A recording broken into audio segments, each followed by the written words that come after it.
Bonjour à tous, bienvenue dans cette 5e vidéo de la playlist Bitcoin pour les entreprises. Dans les vidéos précédentes, on a vu les différents cas d'usage d'utilisation de Bitcoin, on a vu la fiscalité, on a vu les étapes pour l'accepter comme moyen de paiement. Aujourd'hui, on va parler d'un sujet très important qui est l'un des cas d'usage qui pour moi peut faire une grosse différence entre deux entreprises, et bien c'est l'utilisation comme réserve de valeur. Donc, si vous avez manqué l'épisode 1 à 4, la playlist sera en description et en commentaire épinglé. Je suis Elodie Luet et aujourd'hui, on va voir comment et pourquoi une PME peut investir une partie de sa trésorerie en Bitcoin, avec des exemples simples, chiffrés et actionnables.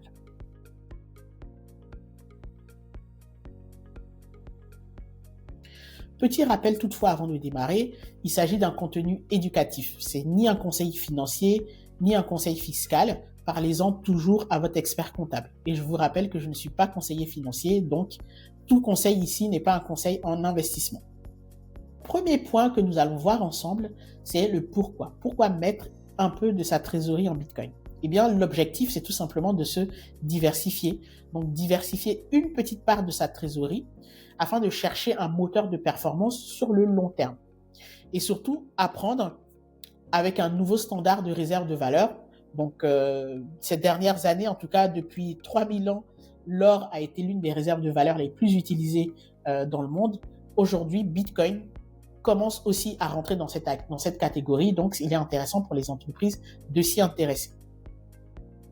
Alors, si on prend une hypothèse pédagogique, donc là, l'idée, c'est en se basant, c'est pas une promesse, c'est en se basant sur les performances historiques du Bitcoin, on prend une performance annualisée de 33% sur une longue période, eh bien, ça peut être un actif qui peut représenter un atout pour protéger votre épargne d'entreprise de l'inflation, mais aussi et surtout vous donner de la performance et vous permettre de dégager des excédents de trésorerie qui peuvent être utilisés dans du CAPEX, donc des investissements, ou alors pour des besoins de liquidité à court terme.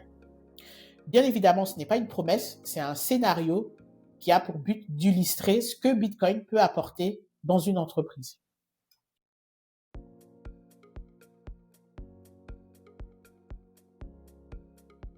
La deuxième étape, c'est de se demander combien allouer. Donc maintenant qu'on a vu pourquoi, on peut se demander, oui, mais moi, combien j'alloue en fait de part d'excédent de trésorerie à Bitcoin. Déjà, on ne parle pas du tout de tout mettre. 100%, pour moi, c'est une erreur, sauf si vous êtes un professionnel et que vous savez ce que vous faites. On parle plutôt de 2 à 10% de la trésorerie selon le profil de risque et l'horizon de temps. Plus on a un horizon de temps long, plus on peut aller chercher en fait des pourcentages un peu plus élevés, donc du 5, 6, 7, 10%. Mais quand on a un horizon de temps court, il faut mettre vraiment une partie très minime justement pour éviter de céder à la panique et de vendre en fait au moment où il ne faut pas.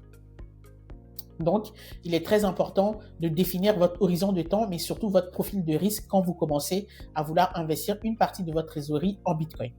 Donc, 2 règles. L'horizon de temps. Pour moi, pour que ce projet soit réussi, il faut entre 4 et 5 ans minimum de temps devant vous. Le processus, il est clair.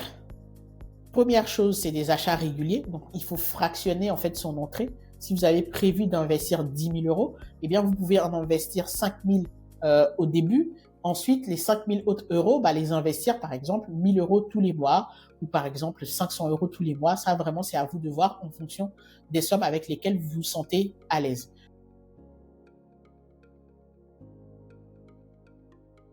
Maintenant, on va étudier quelques chiffres qui parlent.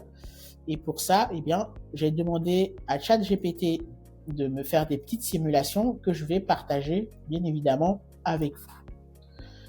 Donc, cette fois, on part sur l'écran. On va voir quelques chiffres. Donc, exemple d'une PME qui, par exemple, veut garder un excédent de 500 000 euros. Donc, elle choisit une allocation de 5%. Ça fait 25 000 euros qu'elle veut allouer à du Bitcoin. Scénario, donc le scénario que je vous indiquais au début, un scénario de 33% annualisé. Donc, ça représente la performance historique en fait du Bitcoin. Donc, on va se projeter sur différents horizons de temps. Mettons 3 ans. les 25 000 euros seront devenus 58 000 euros. Sur 5 ans, ils seront devenus 100 000 euros et sur 10 ans, ils seront devenus 432 000 euros.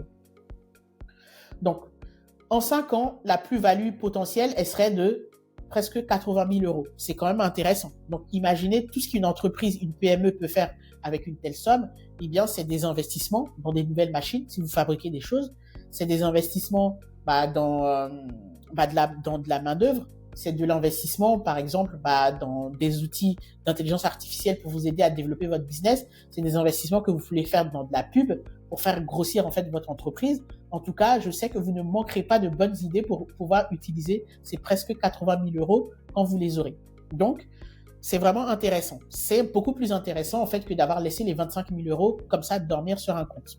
Donc, ça représente environ 15% de la trésorerie initiale. Maintenant, on va prendre un profil de risque un peu au-dessus. On se dit, on va prendre 10% d'allocation. Ça représente 50 000 euros. Sur 5 ans, ça fait 200 000 euros, 208 000 euros. Sur 10 ans, on parle de 800 000 euros. Si bien évidemment, le Bitcoin continue à avoir les mêmes performances qu'aujourd'hui, c'est-à-dire de 33% annualisé. Quand on compare ça à quelqu'un qui n'a rien fait, donc qui a laissé cette trésorerie sur son compte bancaire en se disant je préfère le garder sur un compte à terme peut-être à 2-3% pour le sécuriser, eh bien la personne aura tout simplement perdu en pouvoir d'achat parce qu'il y a l'inflation qui aura grignoté en fait cette somme et le montant sera toujours affiché 500 000 euros, mais en réalité, en pouvoir d'achat, la personne aura perdu un peu plus comparativement à quelqu'un qui a mis seulement une toute petite portion en fait de cet argent-là en Bitcoin. Maintenant, tout n'est pas rose. Ça peut mal se passer. Donc, raison pour laquelle je vous dis, il faut toujours prendre une petite portion, ne pas tout mettre, mais prendre une portion qui est raisonnable. Et on voit que déjà, avec 5 ou 10%, on peut générer en fait des rendements qui sont intéressants. Donc, stress test, vous investissez, vous prenez les 5%, vous les mettez tout de suite. Le Bitcoin perd 50% en fait la première année. C'est des choses qui sont déjà arrivées. Même si sa performance annualisée est de 33%, il est arrivé des années que Bitcoin perdait 70%. Et à ce moment-là, si vous ne tenez pas vos convictions et que vous vendez, bien évidemment, c'est à ce moment-là que vous faites des pertes considérables parce que sur le long terme, ça finit par remonter et aller encore plus haut que le précédent point haut. Donc, revenons à notre stress test. Mettons, vous perdez 50% dès la première année. Sur les 5% d'allocation, vous aurez perdu 12 000 euros.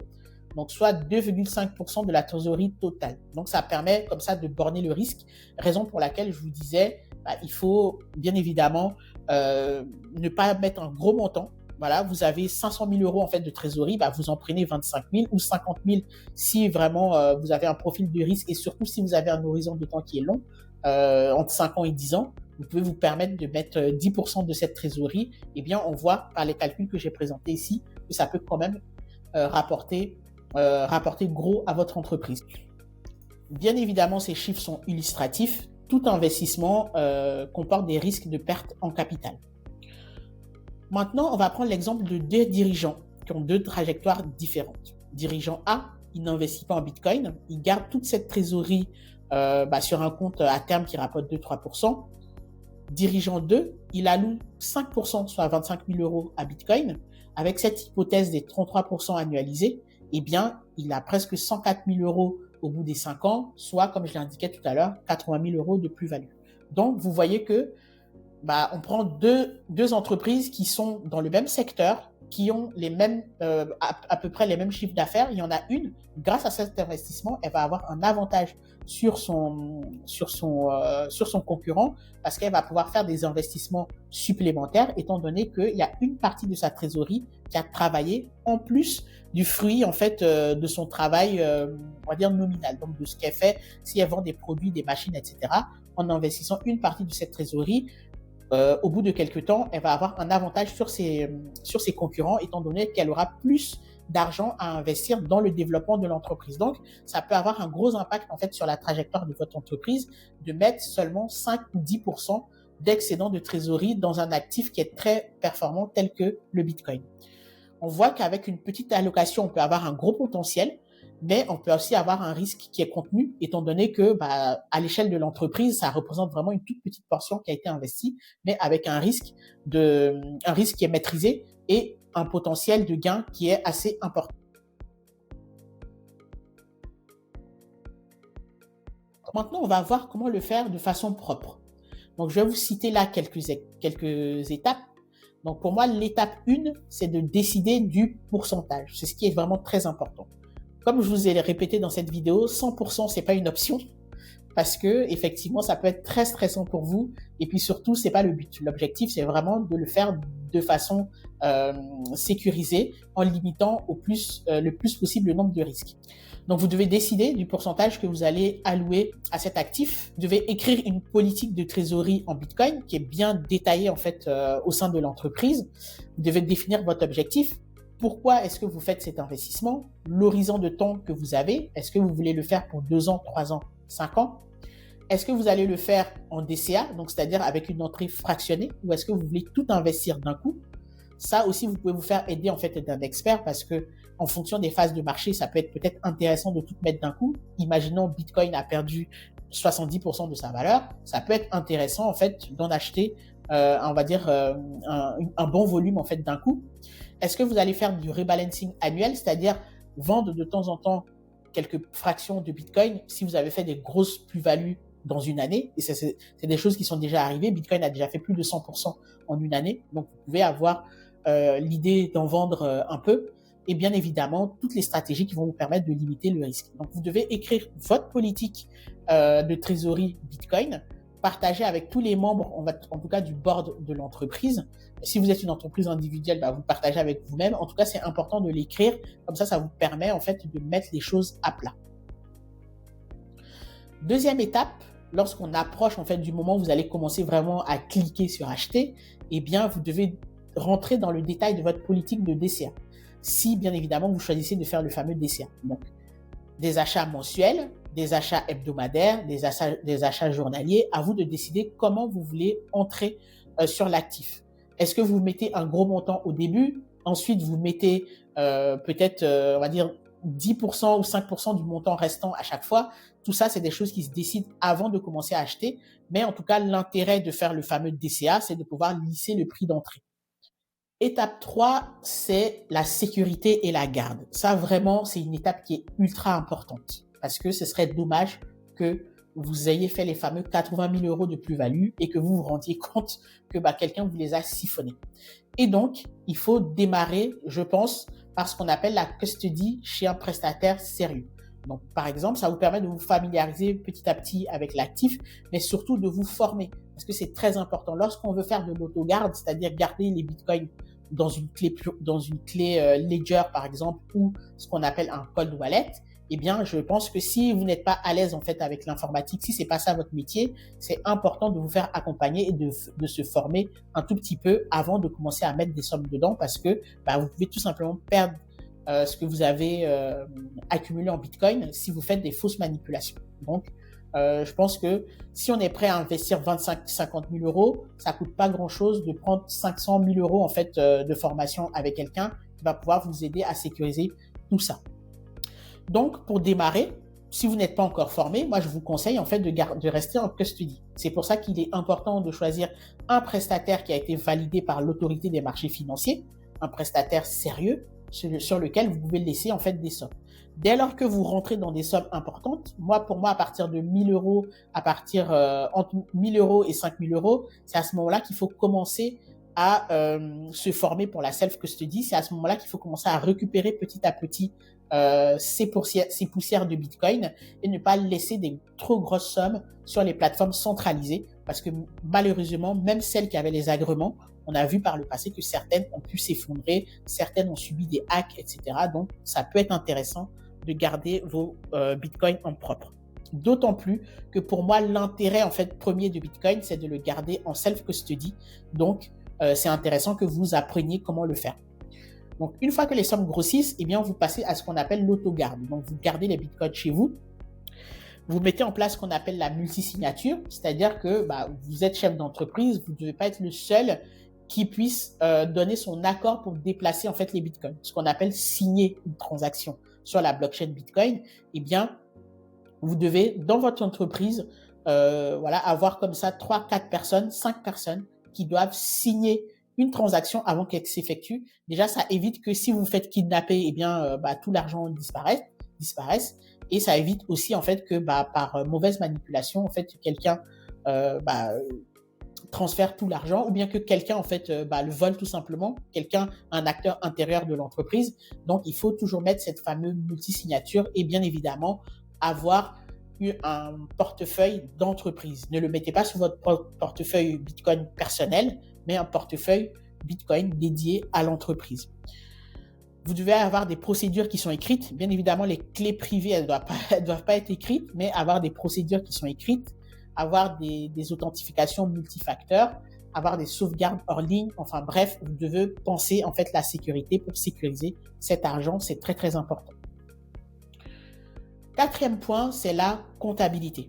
Eh bien, je vous invite à voir ma vidéo sur la fiscalité des cryptos en entreprise, mais je vais faire ici un rapide résumé. Lorsqu'on a du Bitcoin dans son entreprise, comme actif, eh bien, c'est une immobilisation incorporelle. Ça veut dire que dans le bilan de l'entreprise est inscrit le Bitcoin à son cours d'achat plus les frais. Si le Bitcoin se valorise, ça ne fait pas gonfler votre bilan. Par contre, s'il se déprécie, vous devez l'indiquer au bilan comme quoi il a perdu de sa valeur. Donc, voici l'essentiel qu'il faut retenir. Pour aller un peu plus loin, je vous invite à regarder ma vidéo sur le sujet, mais également à vous rapprocher de votre expert comptable qui vous donnera plus ample information. Mais en tout cas, un point qui est très important, c'est de garder tout ce qui est preuve, donc des captures d'écran, des extraits de reçus, enfin tout ce qui prouve en fait que vous avez acheté ces fameux bitcoins et le moment de l'achat, le cours d'achat, etc. Tout doit être conservé pour permettre en fait de bien gérer la comptabilité. Maintenant, on va passer à quelques plateformes qui sont crypto-friendly. D'abord, disclaimer, je ne suis affilié à aucune d'entre elles, mais j'ai fait quelques recherches et j'ai trouvé que celles-ci, elles étaient très intéressantes. Je les ai pas toutes utilisées, peut-être certaines, donc Stackinsat par exemple, mais les autres, je n'ai pas eu l'occasion de les utiliser. Mais en tout cas, l'essentiel, c'est que ce sont des plateformes qui sont reconnues PSAN auprès de l'autorité des marchés financiers. Donc, c'est très intéressant, en fait, très intéressant. C'est même obligatoire de passer par des plateformes de ce genre lorsqu'on veut investir une partie de la trésorerie de son entreprise. Donc, pêle-mêle, je vous cite CoinHouse Entreprise, Kraken Entreprise, Bitpanda, Relay Business, Stackinsat, Mon Pèlerin, voilà. Donc, des exemples de plateformes. Je n'ai aucun lien d'affiliation avec ces plateformes, mais je vous les conseille parce que pour moi, ce sont des plateformes qui sont reconnues auprès de l'AMF. Donc ça, aujourd'hui, c'est l'un des gages de qualité les plus importants. Bien évidemment, je vous invite à vous renseigner sur ces plateformes de façon plus détaillée, à voir celles qui vous conviennent le mieux avant de démarrer. Et bien sûr, il faut comparer les frais, la conformité, le support, les fonctionnalités. Donc moi, de mon côté, comme je vous ai dit, j'en ai testé quelques-unes. Dans le cadre de mon accompagnement, bien évidemment, je propose à mes clients les plateformes en fait qui vont bien. Mais voilà, si vous avez d'autres plateformes déjà sur lesquelles vous investissez à titre personnel, vous êtes déjà habitué, familier à leur interface, donc n'hésitez pas à aller dessus. Mais dans tous les cas, il faut vérifier d'abord les frais, il faut vérifier la conformité, il faut vérifier le support client, il faut vérifier qu'ils ont toutes les fonctionnalités qui vont vous permettre d'être à l'aise et autonome dans vos investissements.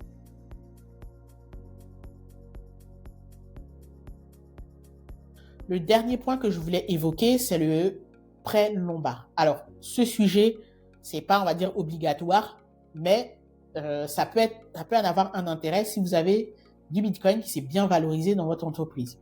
C'est le fait de pouvoir emprunter des euros en mettant en collatéral un actif. Donc, dans le cas de figure ici, ça peut être du Bitcoin. Aujourd'hui, il y a des banques qui acceptent de le faire. Donc, vous mettez du Bitcoin en garantie et ils vous prêtent de l'argent à hauteur de, je crois, 40% du montant total de Bitcoin que vous avez mis. Donc, si vous mettez 100 000 euros en Bitcoin, eh bien, ils peuvent vous prêter 40 000 euros. Donc, imaginez, vous voulez continuer à profiter de la hausse du Bitcoin, mais par contre, vous avez des besoins de trésorerie urgents pour du CAPEX ou pour de la liquidité. Eh bien, vous pouvez comme ça utiliser vos bitcoins pour emprunter de l'argent, ce qui fait que c'est d'autant plus intéressant d'en avoir en trésorerie parce que c'est un actif qui peut vous permettre de récupérer de l'argent sans pour autant le vendre, sans compter la plus-value que ça peut apporter. Donc, en tout cas, c'est un actif reconnu. C'est pas en fait juste un jouet pour geek. Ça peut être classé aux côtés de l'or. Donc, c'est quelque chose que vous pouvez avoir dans la trésorerie de votre entreprise et qui peut vous permettre justement comme ça de faire des opérations financières, des transactions financières auprès des banques. Après, il y a quand même des risques sur le prêt lombard. Donc, il faut savoir que si le prix du Bitcoin chute violemment, les Bitcoins ils seront vendus pour rembourser en fait la dette. Donc, c'est ce qu'on appelle la liquidation. Donc, voilà, c'est à manier avec précaution. Mais en tout cas, il me semblait important de vous en parler du fait que c'est un actif de trésorerie, mais c'est un actif que vous pouvez aussi utiliser comme collatéral pour emprunter de l'argent.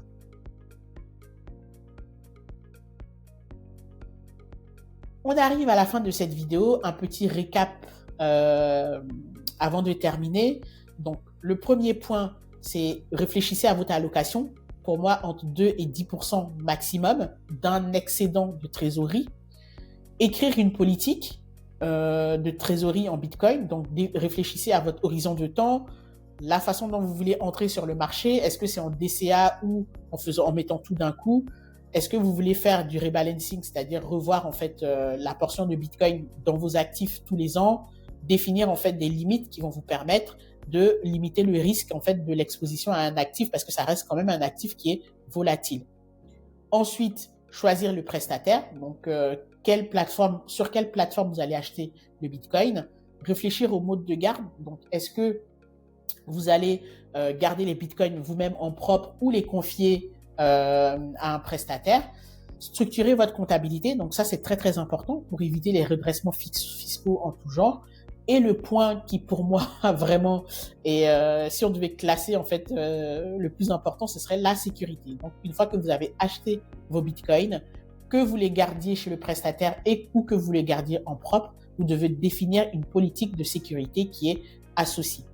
Autre point, formez-vous, n'hésitez pas à vous faire accompagner par quelqu'un. Si vous êtes prêt à investir 25-50 000 euros, n'hésitez pas à prendre 500 000 euros en fait d'accompagnement auprès de quelqu'un qui va vous aider ou même une formation qui va vous aider à bien comprendre notamment comment faire l'autogarde, comment gérer vos bitcoins en self-custody, comment mettre en place la sécurité parce que ce sont des éléments qui sont très très importants.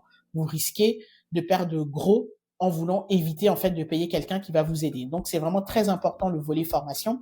Formez aussi des personnes de votre équipe. Si vous êtes le dirigeant d'entreprise et que vous avez choisi de mettre en place cette politique, n'hésitez pas à former d'autres personnes en fait de votre staff qui vont pouvoir prendre le relais si vous n'êtes pas là. Et c'est très important aussi que d'autres personnes de l'entreprise comprennent en fait la stratégie que vous êtes en train de mettre en place. D'où mon idée de l'écrire. Et bien évidemment, testez vos procédures. Donc, testez vos procédures d'urgence. Comment je fais pour récupérer mes bitcoins si j'ai perdu telle ou telle information. Donc, ça, c'est des éléments clés parce qu'avec Bitcoin, ça peut aller vite. Donc, imaginez, vous investissez 50 000 euros qui se rapprochent en fait du million d'euros dans 10 ans. Eh bien, ce serait dommage en fait de tout perdre parce que vous n'avez pas mis de politique de sécurité en place. Donc, c'est vraiment un élément qui est très, très important. Donc, voilà, maintenant, vous avez le cadre simple pour investir une petite partie de votre trésorerie en Bitcoin. Ce qu'il faut retenir, pourcentage raisonnable, achat régulier, sécurité stricte, compta carré et vision très très long terme. C'est à ce moment-là qu'on fait des gains, en tout cas sur le Bitcoin. Pour aller plus loin et bâtir votre stratégie trésorerie en BTC, je mets le lien dans la description de cette vidéo pour booker un rendez-vous avec moi. Et voilà, je le mets en commentaire épinglé. On pourra voir ensemble vos contraintes, on pourra voir ensemble les prestataires qui sont les plus adaptés à votre situation. Et voilà, c'était la vidéo 5 de Bitcoin pour les entreprises. On se retrouve la semaine prochaine pour la suite. D'ici là, continuez à rester curieux.